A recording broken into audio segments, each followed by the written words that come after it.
My name is Neil Schrody with Leeds Forensic Systems, and today we're going to talk to you about the 3 different modes of viewing of samples in the Evofinder software. Now, if we take a look at the Evofinder software, I have a cartridge case face up here to take a look at, and we're looking at this as the first mode that people think of is a 3D model. We do have 2 other ways of viewing this. It's a 2D and a 2D+D image, and we'll talk about those just as we go through this. Now, the 3D model is a 3-dimensional representation of the sample we've scanned, either the side of the cartridge case, the face of the cartridge case, or the bearing surface of the bullet. This model is a computer-generated representation of the scan that was created and gives us this nice view of the sample that we can manipulate in 3 dimensions. It does not have any coloration of the sample. It is a grayscale representation of the 3D model only, but it gives us a nice representation of the striations and marks on the sample we're looking at. Now, with a scanning system like this, we only have one light source type that we're using to generate that 3D image. We can't go to different types of light sources like we can with a comparison microscope, but we do have other imaging techniques that allow us to have different contrast methods, and that's where the other viewing modes come in.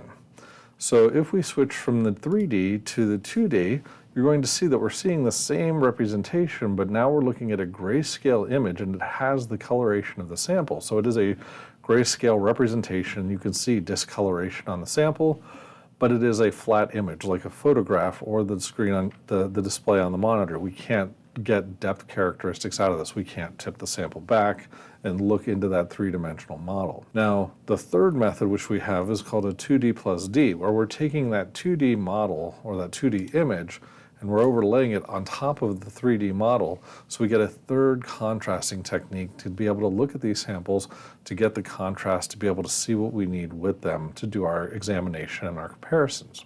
Now, all 3 of these methods still allow us to control the lighting to change the orientation. We can also tip the sample back in the Z-axis if we're looking at the certain 2D+D or the 3D views, and we can manipulate the samples in X, Y, and Z without any issues, so we can move them to be able to do the comparison that we want to do. Now, all 3 of these views are also equally available for the bearing surfaces of a bullet.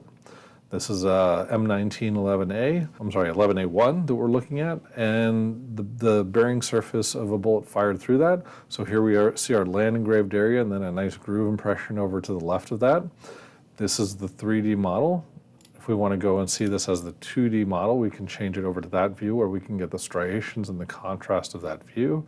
Or then we can go to the 2D+D, and again, putting that grayscale color representation on top of the 3D model gives us that third representation or mode of view to use for a different contrast method in comparison. If you have any questions about this, please feel free to contact us. We'd be happy to show you the software, give you a demonstration, or answer any questions that you have.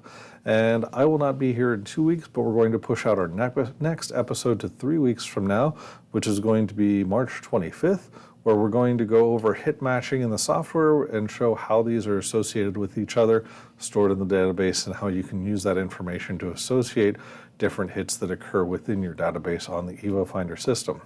Thank you for watching this episode of Evofound, and please feel free to contact us for any information or help with the system. Have a good day.